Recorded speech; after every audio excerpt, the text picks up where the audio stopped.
Hello, everyone, and welcome to Right Wing Rising. Please be sure to like this video down below before you are finished watching, and subscribe to the channel if you are new.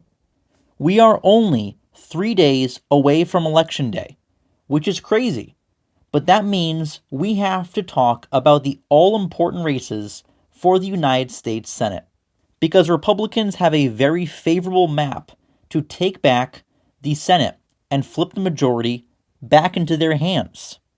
Democrats have held it for the last 4 years, but there's a strong chance Republicans could make that come to an end.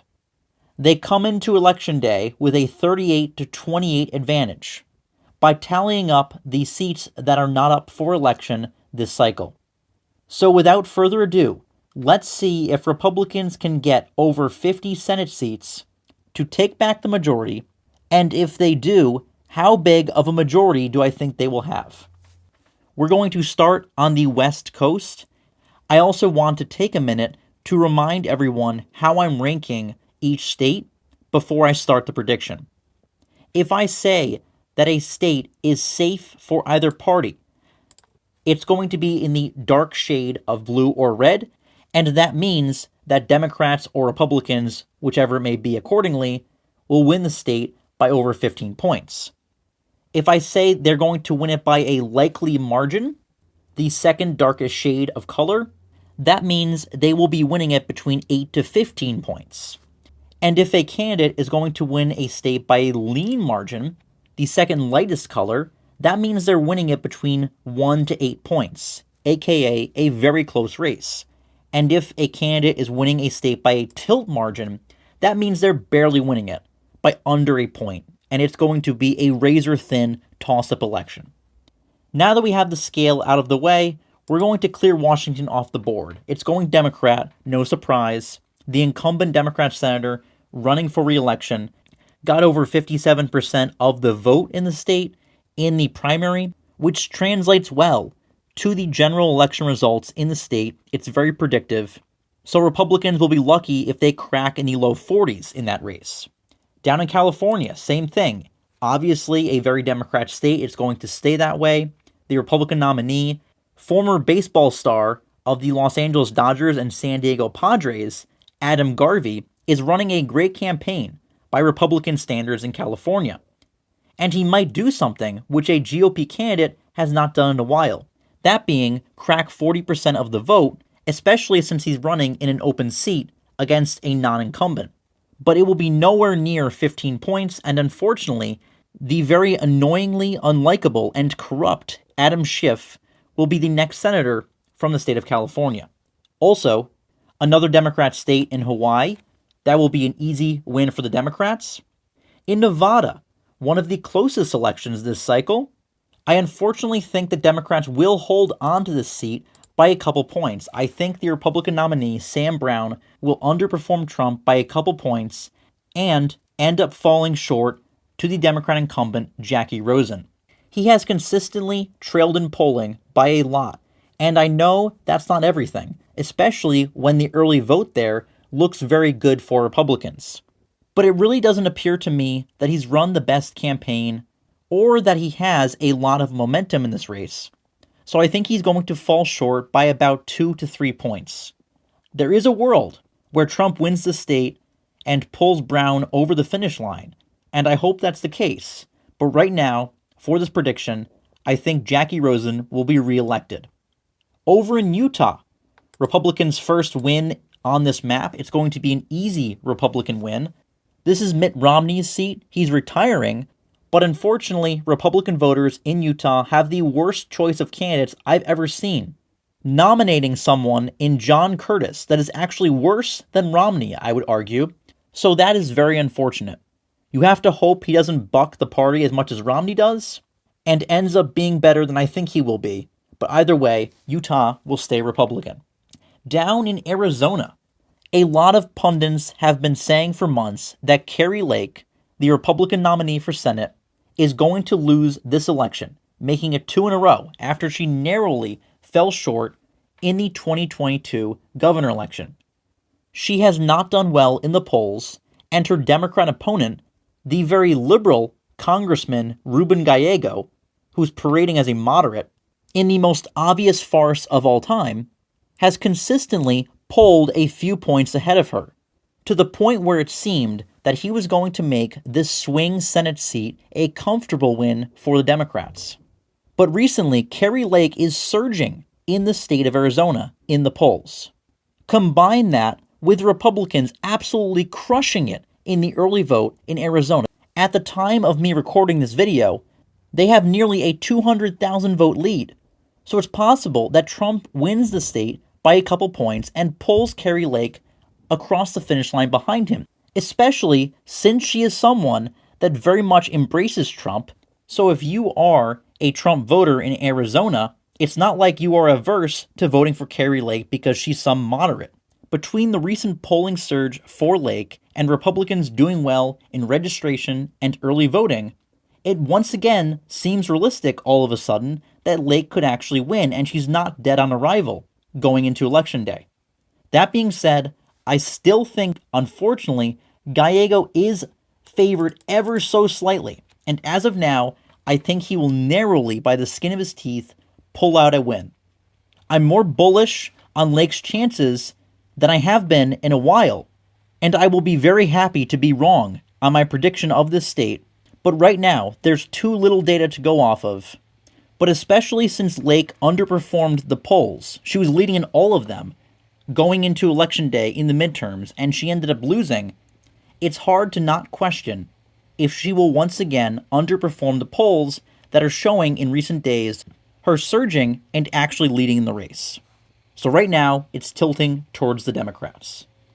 Republicans will obviously hold on to Wyoming by a massive margin, and in Montana, they will get their first flip of the night by a comfortable margin against the very fake moderate incumbent three-term Senator Jon Tester. He is finally facing a serious challenge. 2 of the 3 times he won election in the past were during blue wave years, and the other time was in 2012 when Obama was on the ballot. In a state that Trump has won twice by almost 20 points, Jon Tester has never shared the ballot with him. Well, this time he is, and he's facing the candidate backed by Trump, Tim Sheehy, who's running a great campaign. Beside Tester dumping an ungodly amount of money, almost $100 million into this race, Sheehy is up in all the polls and by a couple points. I think at the end of the day, Sheehy wins by a margin somewhere between 8 to 10 points. He'll underperform Trump, but he's facing a longtime Democrat incumbent who bills himself as a moderate, so you will have some Trump voters voting for Tester, but not enough, not nearly enough, to give him a 4th term, and Republicans will pick up this Senate seat. They will also hold North Dakota comfortably, and they will win the special election by at least 15 points, where former Governor Pete Ricketts, who was appointed to this Senate seat to replace the retiring incumbent Republican senator, and is now running to finish out the last 2 years of the term for this seat. The other U.S. Senate seat from Nebraska is also up for election this year. In this election, Republican incumbent Senator Deb Fischer is actually in a pretty heated race for Nebraska's standards. She is running up against a former Democrat turned independent, and he is making some noise and has built up some steam and some real momentum, it would seem. He's even leading in some of the polls, which is absolutely crazy given the Republican tilt of this state. Despite this very concerning sign for Republicans, she still has a decent lead in most of the polls, and I still tend to believe she is going to hold on by a likely margin. She might not win by 10 points, but I think she's definitely going to win by more than 8 points. I don't think it's going to be too close to call or a complete toss-up. It would not be the first time that a Republican senator in a Republican state was said to be losing or in a dead heat and then ended up winning by about 10 points. Down in Texas, Ted Cruz is locked in another serious race against Congressman Colin Allred. But I am here to tell you, Cruz is winning again. He's winning a 3rd term. He's going to win by less than 8 points. He's going to underperform Donald Trump, who I think will improve here from his margin against Biden in 2020. I think he will do better against Harris. But I think Cruz will underperform him. Ted Cruz is just not the most well-liked candidate of all time. He is a decent senator for conservatives on policy, but he's just not the best speaker, and he really just doesn't do much to connect with voters, frankly. That being said, he is leading in all of the polls. The best his opponent has done is tie him in one of the polls. He has never even led. I don't see it happening in a presidential year where turnout will be high and Trump is at the top of the ticket. He will help Ted Cruz to re-election and win the state once again. Over in New Mexico, Democrat Senator Martin Heinrich is running for re-election.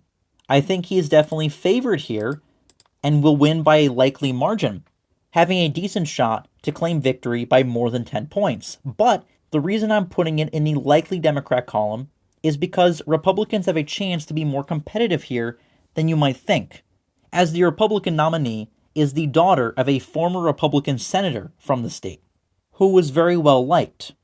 Name recognition means a lot in American politics, so that should definitely help Republicans here, and there's a possibility that it even goes to Democrats in the lean margin.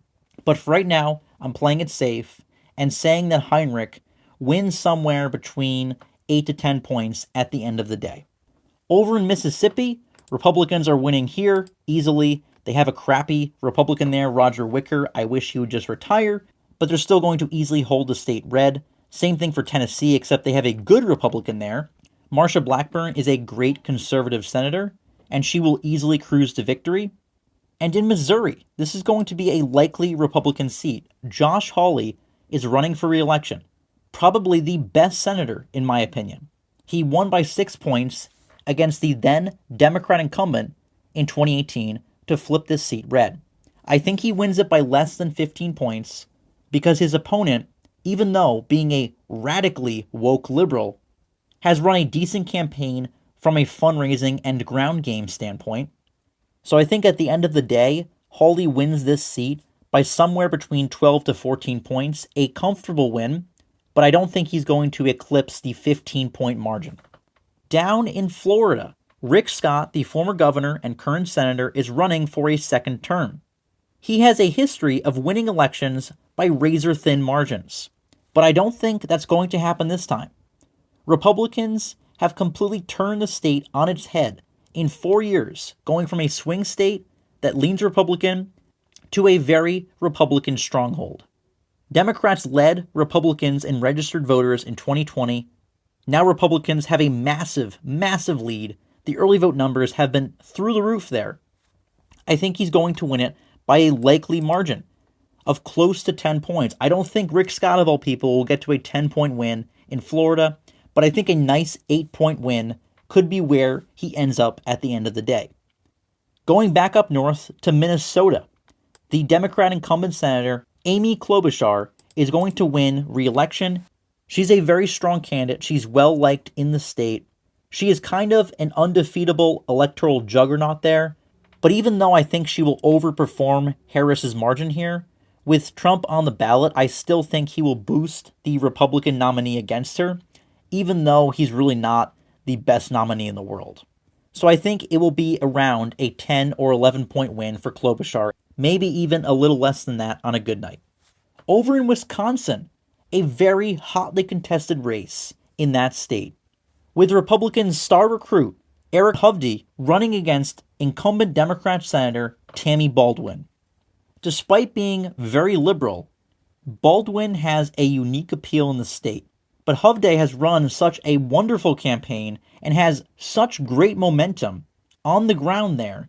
I think he's actually going to pull off the upset. And I think he's going to narrowly flip the state into the Republican column, which would be a massive pickup at the Senate level for the GOP. It's true that he's losing in most of the polls, but he's barely losing against the incumbent. And she, for her part, is not normally above 50% as the incumbent, which is never a good sign. And most of the polling aggregates have her lead under 1%.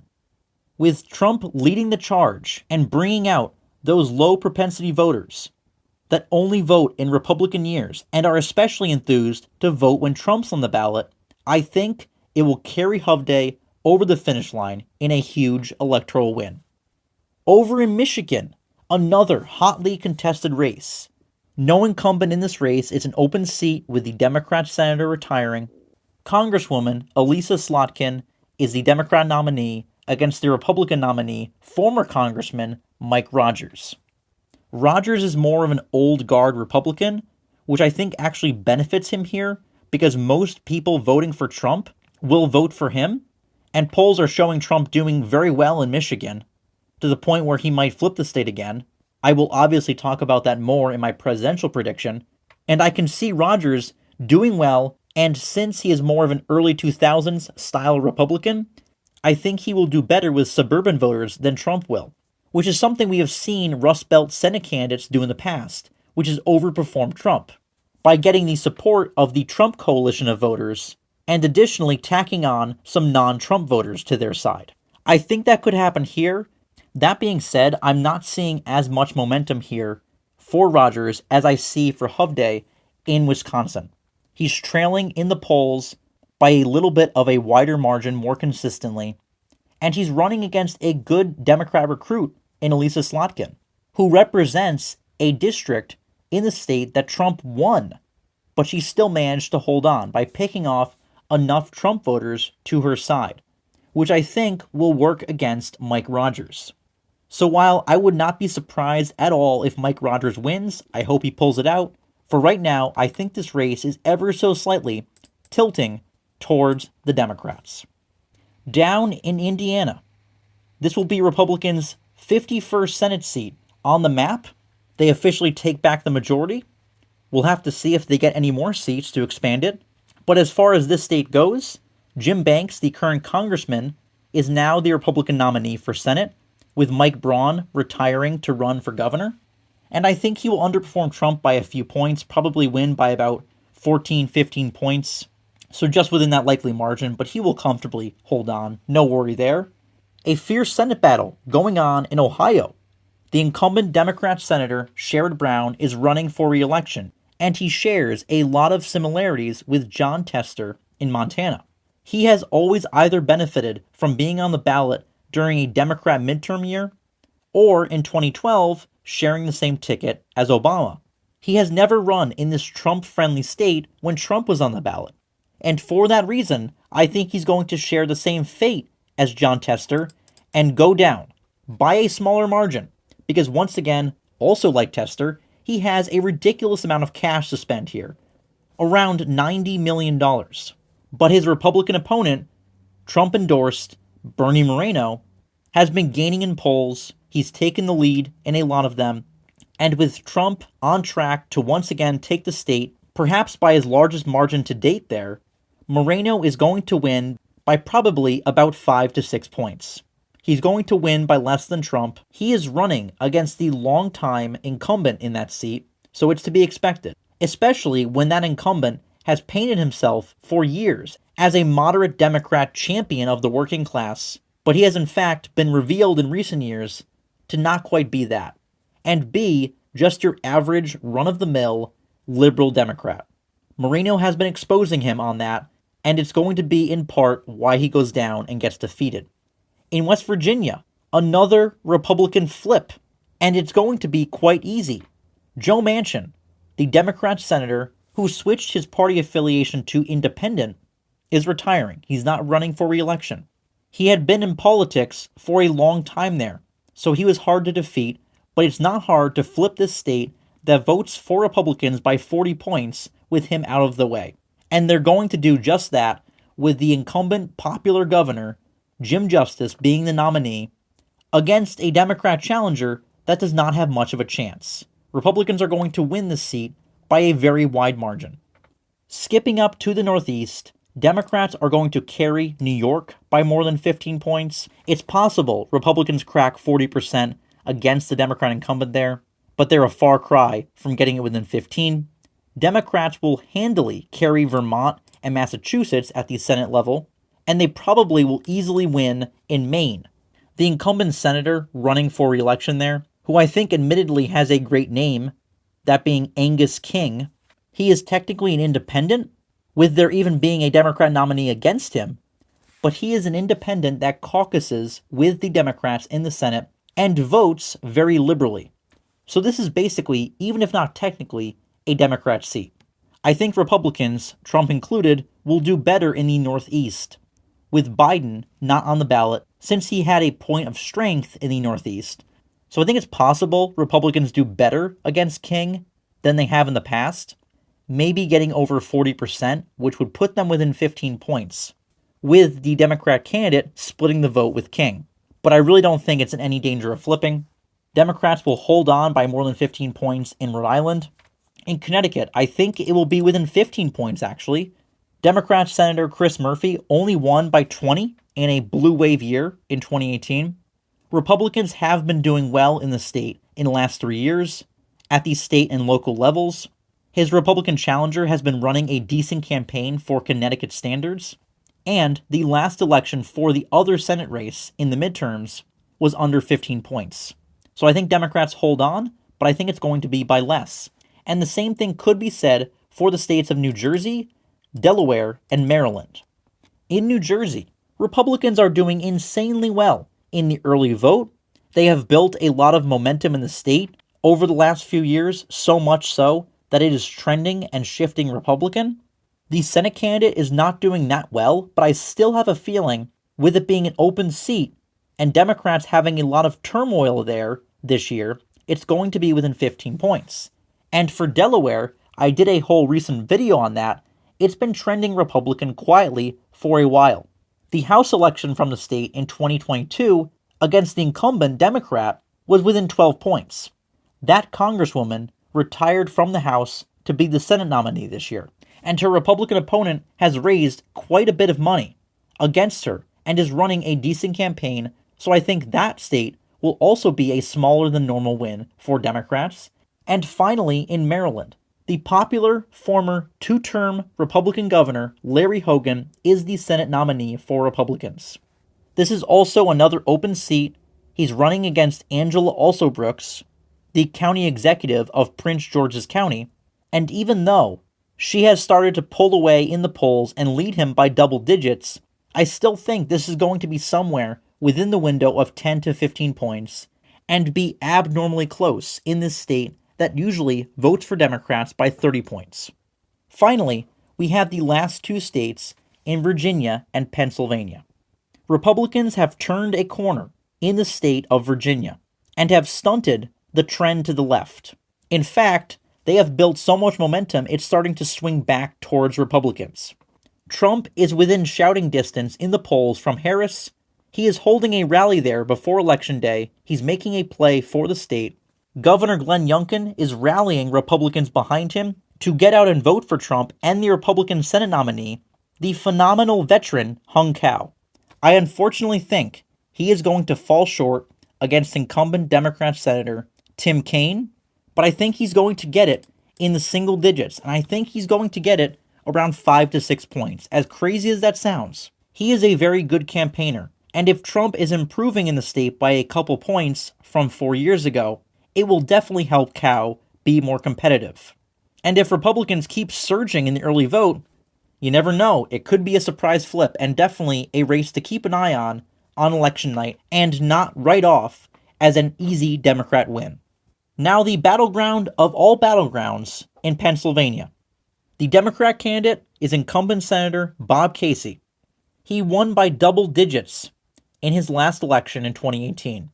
Most Republicans thought he was unstoppable, but then Dave McCormick, the Republican nominee, came out of nowhere and ran a masterclass campaign, having a lot of money to fund a great campaign, and has really done everything right, including exposing Bob Casey's very liberal voting record for what it actually is. He's not an old school Democrat like he says he is.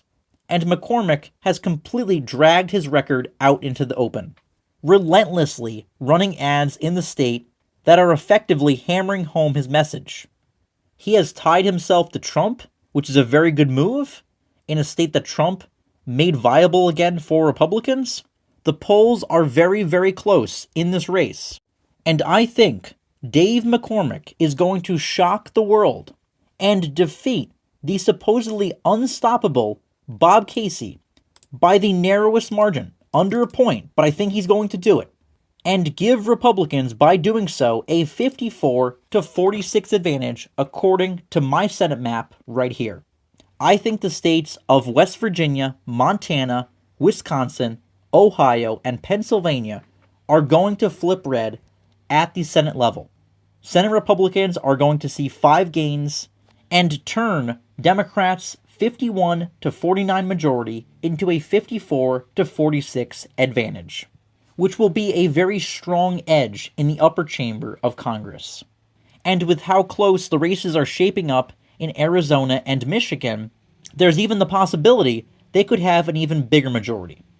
Thank you all for watching this video. Once again, please like this video, subscribe to the channel, leave your thoughts down below in the comments. And most importantly, this election day, get out and vote.